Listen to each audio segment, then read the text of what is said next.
Good morning and hello everybody, welcome in observer as platform national और international issues के इस class में आज हम फिर किसी एक टॉपिक को डिस्कस कर रहे हैं। टॉपिक है हमारा म्यांमार, जिसको हम कहते हैं बर्मा। म्यांमार में क्या हुआ, कैसे हुआ और उसका भारत पर क्या असर पड़ने वाला है, ये इस बार का मेंस का टॉपिक हो सकता है आईएएस के लिए और स्टेट के पूरे सिविल सर्विसेज के लिए। इस चीज़ को समझाने के लिए ज़रूरी है कि हम इसको क्वेश्चन आंसर के फॉर्म में डालें। तो अगर क्वेश्चन बनते भी हैं तो क्वेश्चन का फॉर्म कैसा होगा वो मैं आपके सामने रख रहा हूँ। Present the situation of Myanmar and impact on India, ये टॉपिक होगा। बट इस टॉपिक से जो सवाल बनेंगे खासकर एग्जाम में, वो कैसे बन सकते हैं, वो इस तरह बन सकते हैं कि म्यांमार की बदलती राजनीतिक स्थिति, पॉलिटिकल सिचुएशन के केसेस कारण क्या है और परिस्थितियां मतलब रिस्पॉन्सिबिलिटी क्या क्या हो सकती है और इंडिया के ऊपर इसका क्या इम्पैक्ट हो सकता है, डिस्कस करें। कुल मिलाकर के पूछ रहा है कि भारत के बगल में ये जो मुल्क है, इसमें जो चेंज आए हैं वो चेंज क्यों आए हैं और चेंज के नाम पर क्या क्या हो रहा है और भारत इससे कैसे इफेक्टेड हो सकता है। मतलब मूलतः 3 बिंदु हैं जो इस प्रश्न की डिमांड को करते हैं। इंग्लिश में बोले या एक लाइन में बोले तो present scenario of Myanmar and impact on India. तो इस मुद्दे को अगर ये क्वेश्चन आता है तो हम कैसे लिखेंगे कि आईएएस और एग्जाम में सबसे पहले जो भी क्वेश्चन आता है इंट्रो डालेंगे, जैसे कि वर्तमान में म्यांमार सरकार कई परिस्थितियों के साथ गुजर रहा है।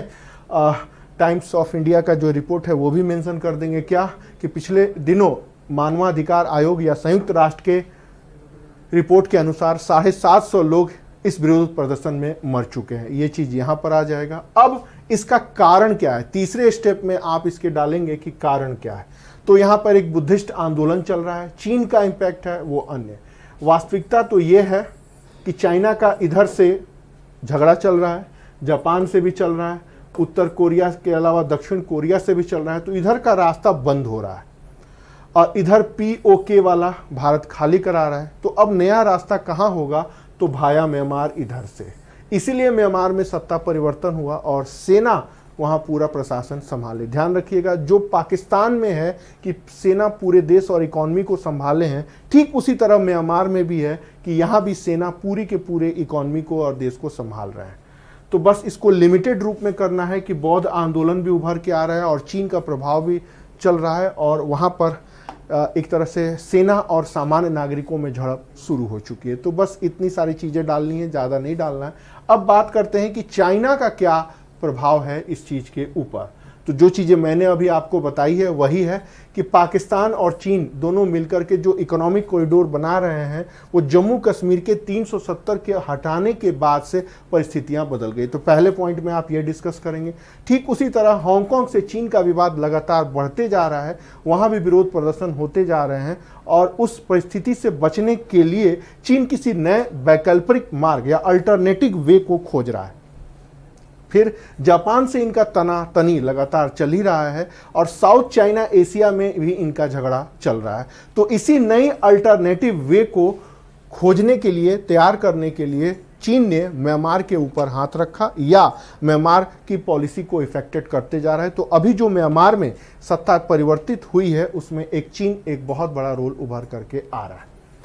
तीसरा पॉइंट होगा जो क्वेश्चन की डिमांड है कि इंडिया के ऊपर क्या असर पड़ रहा है या पड़ सकता है। सबसे पहले पॉइंट आप डालेंगे कि म्यांमार सरकार द्वारा चुनौती लगातार प्रस्तुत की जा रही है। दूसरा, म्यांमार से जो रिफ्यूजी आ रहे हैं वो भारत में मिजोरम में लगातार बढ़ते जा रहे हैं। यहाँ मैंने जानबूझकर के स्टेट का डेट नहीं डाला, कितने रिफ्यूजी आए, किस स्टेट में आए और इन रिफ्यूजी के प्रति भारत सरकार की पॉलिसी क्या है। सिर्फ हमने डाला है रिफ्यूजी आए हैं और उनका प्रवास बढ़ रहा है, ये तीर उसी का इंडिकेटर है। तीसरा पॉइंट है कि लगातार बॉर्डर डिस्प्यूट बढ़ते जा रहे हैं। जो भी रिफ्यूजी बॉर्डरों पे बस रहे हैं वो लोगों के एक जैसे हैं, उनके चेहरे मोहरे एक जैसे हैं, उनका जाति धर्म भी एक जैसा है, उनमें आपस में रिश्तेदारियां भी हैं।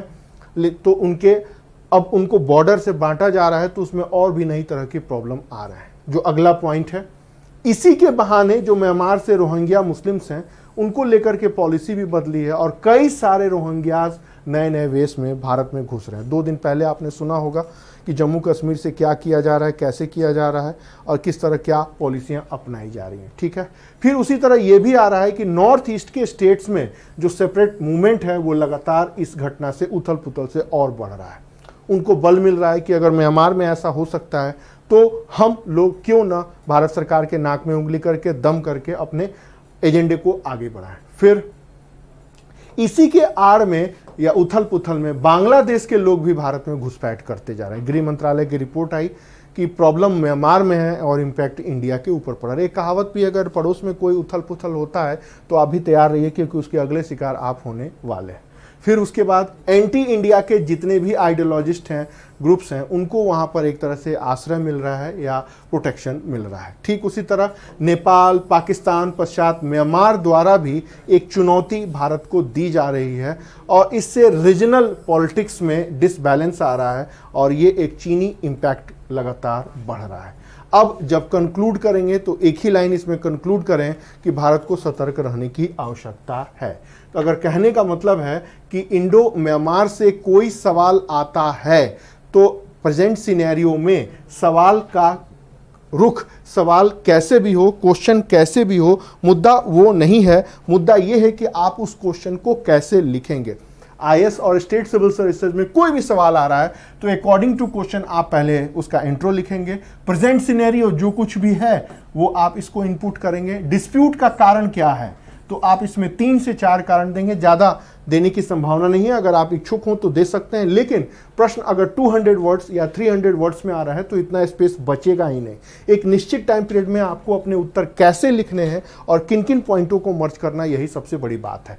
चीन का इंपैक्ट कहाँ कहाँ हो रहा है तो आप इसको देंगे और इस इंपैक्ट का असर म्यांमार में क्या हो रहा है तो इसमें मैंने 5 पॉइंट को मेंशन किया है। इसी को थोड़ा सा एक्सटेंड करने की जरूरत है। भारत के ऊपर क्या असर पड़ रहा है, अगला पॉइंट्स है, तो इसमें भी मैंने 7 से 8 पॉइंट्स डाले हैं और कंक्लूजन क्या है तो ये भी डाले। कहने का मतलब है step number 1, step 2, step 3, step 4 and step 5। Maximum जो फोकस होगा ये इन मुद्दों पर होगा। अगर 200 प्रश्नों का उत्तर है, माफ करें 200 शब्दों का उत्तर है तो 100 वर्ड्स यहां फोकस होंगे।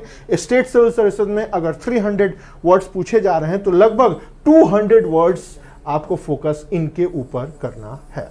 तो इंडो म्यांमार के ऊपर कोई भी क्वेश्चन आएगा तो इस फ्रेमवर्क से बाहर नहीं आएगा। आमतौर पर जो बच्चे लोग हैं वो सारा करंट का मैटर लेके घोटना शुरू कर देते हैं, नहीं, ऐसे सवाल नहीं आते। अगर आप पेपर के अप्रोच को देखेंगे, चाहे वो IAS हो चाहे वो स्टेट सिविल सर्विसेज का हो, तो एक प्रेजेंट सिनेरियो से हमेशा जोड़ करके पूछा जाता है। जैसे फॉर एग्जाम्पल चाइना ने जो चैलेंज दिया है उसको फेस करने के लिए गांधीयन आइडियोलॉजी कहाँ हो गया, IAS में भी पूछा गया, BPSC में पूछा हो गया। ठीक, यूपी में आ जाइए तो यूपी PSC में सवाल आया कि चाइना किस प्रकार भारत को इफेक्टेड कर रहा है।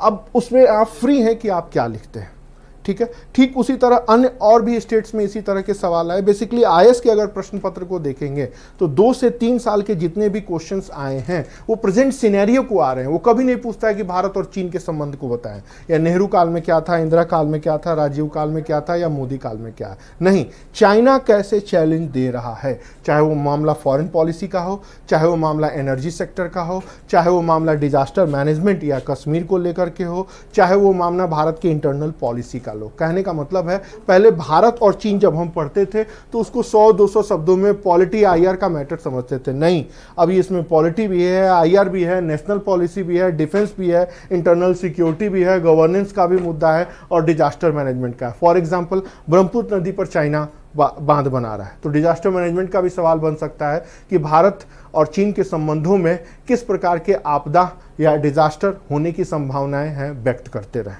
तो आप कोरोना से लेकर के वो डिजास्टर मैनेजमेंट में वो डैम डिस्प्यूट भी सामने रख सकते हैं।